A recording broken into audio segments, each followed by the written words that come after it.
انہوں نے ان کی مدد کی، انہوں نے انہیں شفا بخشی، انہوں نے ان کی داد رسی کی، انہوں نے ان کے بارے میں تعلیم دی، انہوں نے ان کو لوگوں سے بچایا، انہوں نے ان سے نفرت نہیں کی بلکہ لوگوں کو ان سے محبت کرنا سکھایا۔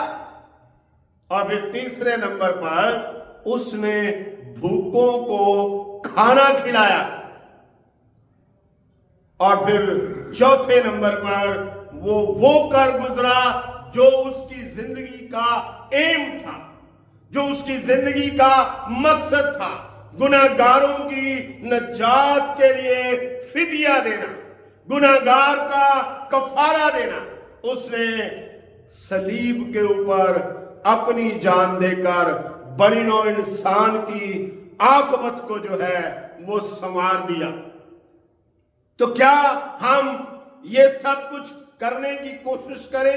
ہاں، ان میں سے کوئی کام برا نہیں ہے، آج بھی بہت سارے لوگ ان کاموں کو کر رہے ہیں، لیکن کیا ان کاموں کو وہ اس معیار پر کر رہے ہیں جس معیار پر خداوند یسوع مسیح ان کاموں کو انجام دے رہا تھا؟ کیا اس کو واقعی سیاسی اور قیادتی مذہبی قیادت کی اصلاح کے لیے اس کے دل میں جو درد تھا، جو قوم سے محبت تھی، جو انسانیت سے پیار تھا، کیا وہ پیار آج میرے دل میں امڑ آتا ہے جب میں کسی لاچار کو یا میں کسی ایسی شخصیت کو دیکھتا ہوں جو دکھ اور بیماری میں مبتلا ہے؟ کیا میں اس کی تیمارداری کے لیے اپنا آپ پیش کرتا ہوں؟ اگر کرتا ہوں تو اس کے پیچھے مفاد کیا ہے، مقاصد کیا ہے، اور اس کے پیچھے جو ہے وہ میری طبیعت پر اثر انداز کون سی چیزیں ہو رہی ہیں؟ اور میں بھوکوں کو کھانا کھلا رہا ہوں، تو کیا میں کس طرح سے ان بھوکوں کی جو ہے داد رسی کرتا ہوں؟ اور چوتھا کام خداوند یسوع مسیح نے کلام مقدس میں تعلیم دیتے ہوئے اس نے کہا، اپنے شاگردوں کی معرفت اس نے اس تعلیم کو آگے بڑھایا، اور اس نے کہا کہ بھائیوں کے لیے جان دینا بھی تم پر فرض ہے۔ تو کتنے بھائی چھوڑ کر، ایک بھائی بالکل میری دائیں طرف کھڑا ہے، ایک بھائی میری بائیں طرف کھڑا ہے، اور 5 دائیں بائیں کھڑے ہیں، کس کے لیے مجھے جان دینی ہے اور کس کو مجھے اپنی جان سے زیادہ عزیز رکھنا ہے؟ کیا پہلے کو یا 5ویں کو؟ ہماری زندگی میں ہر 5واں شخص ہمارے لیے جان سے زیادہ عزیز ہے، اور پہلے 4 جو ہیں ان کے ساتھ ہماری زندگیوں میں شکوے شکایات پائی جاتی ہیں۔ تو اس طرح سے ہم نہ معقول عبادت کر سکتے ہیں، اور نہ ہم زندہ ہیں، نہ ہم اپنے آپ کو پاک کر سکتے ہیں، اور نہ ہی ہم کبھی خدا کے حضور اس کے پسندیدہ گنے جا سکتے ہیں۔ اس کی کیا وجہ ہے؟ کیونکہ ہم خدا کی عزت نہیں کرتے۔ خداوند یسوع مسیح بائبل مقدس میں بتاتے ہیں کہ وہ کیا کرتے ہیں۔ اس نے کہا، تم آدمیوں سے عزت چاہتے ہو، میں اپنے بھیجنے والے کی عزت چاہتا ہوں۔ یہ فرق ہے مجھ میں اور تم میں، اور کس طرح مسیح کو اپنایا جا سکتا ہے۔ وہ اس قدر خدا کو پیار کرتا، وہ اس قدر خدا کی مرضی کی عزت کرتا تھا کہ وہ اپنے سارے کام چھوڑ کر پہلے خدا کے کام کو رکھتا ہے۔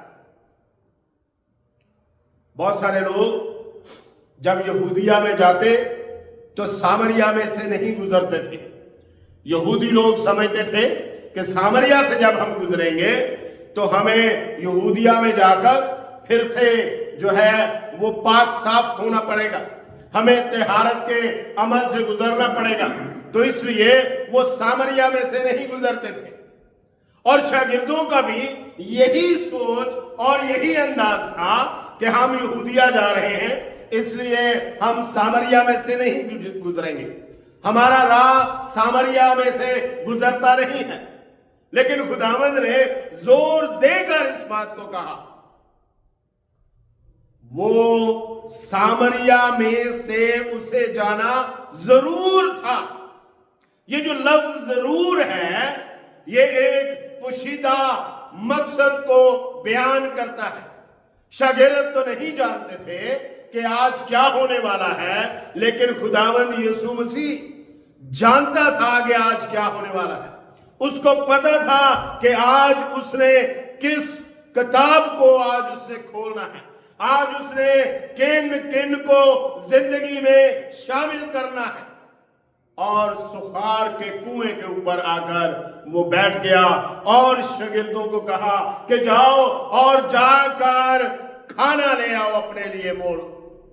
وہ کھانا لینے چلے گئے، اور سپہر کے وقت جب لوگ گرمی میں گھر میں بیٹھتے ہیں، ایک عورت اس کنویں پر آتی ہے پانی بھرنے کے لیے۔ یہی وہ مقصد تھا جس کے لیے خداوند نے کہا کہ اسے سامریا میں سے ہو کر جانا ضرور تھا، کیونکہ اس کی ملاقات جو ہے وہ خدا کے نقشے کے اندر تھی۔ اس کی ملاقات جو ہے خدا کا ایک بڑا مقصد تھا۔ اور جب وہ اس سامری عورت سے بات چیت کرتا ہے تو سامری عورت اس کی شخصیت سے، اس کی ذات سے حیران ہوتی ہے، اور وہ کیا کہتی ہے، گاؤں میں جاتی ہے اور جا کر لوگوں کو بلا کے لاتی ہے۔ خداوند خدا کا کام کرنا شروع کر دیتا ہے۔ اسی دورانیے میں شاگرد کھانا لے کے آ جاتے ہیں، چادریں بچھنا شروع ہو جاتی ہیں، آ جائے جی ربی آ جائیے کھانا کھائیے۔ تو خداوند یسوع مسیح نے کہا، میرا کھانا کوئی اور کھانا ہے، میرا کھانا یہ ہے۔ یوحنا کی انجیل 4 باب 34 ہے۔ یسوع نے ان سے کہا، میرا کھانا یہ ہے کہ اپنے بھیجنے والے کی مرضی کے موافق عمل کروں اور اس کا کام پورا کروں۔ اپنی ضرورت سے پہلے کیا ہماری مصروفیات کے پیچھے ہمارے مفاد کی کتنی ریشو ہے؟ اور یوحنا 4 باب اس کی 35ویں اور 36ویں آیت میں کچھ یوں کہتے ہیں، کیا تم نہیں کہتے کہ فصل کے آنے میں ابھی 4 مہینے باقی ہیں؟ دیکھو میں تم سے سچ کہتا ہوں، اپنی آنکھیں اٹھا کر کھیتوں پر نظر کرو کہ فصل پک گئی ہے، اور کاٹنے والا مزدوری پاتا اور ہمیشہ کی زندگی کے لیے پھل جمع کرتا ہے، تاکہ بونے والا اور کاٹنے والا دونوں مل کر خوشی کریں۔ اگر ہم اپنے مفاد کے پیچھے بھاگیں گے تو ہم اس خوشی سے محروم رہ جائیں گے جو خوشی خداوند ہمیں میسر کرنا چاہتا ہے، جو خوشی خداوند ہمیں دینا چاہتا ہے، جس خوشی میں وہ ہمیں شریک کرنا چاہتا ہے۔ گاؤں کا گاؤں سامریا کا خداوند یسوع مسیح کے پاس آ گیا۔ کس کے پاس ہے کھانا کھانے کا ٹائم؟ جان بچانا اس کے لیے کھانا کھانے سے بہتر تھا۔ اس لیے اس نے کہا کہ فصل بہت ہے اور تمہارے لیے موقع ہے۔ اور اگر ہم اس کو اور آگے پڑھیں تو خداوند کہتے ہیں کہ تم پر یہ مثل صادق آتی ہے کہ تم ان کھیتوں کے مالک ہو گئے جو تمہارے تھے ہی نہیں، تم نے وہ فصل کاٹی جو تم نے بوئی نہیں۔ اور جب میں کلام کے اس حصے میں پھر رہا تھا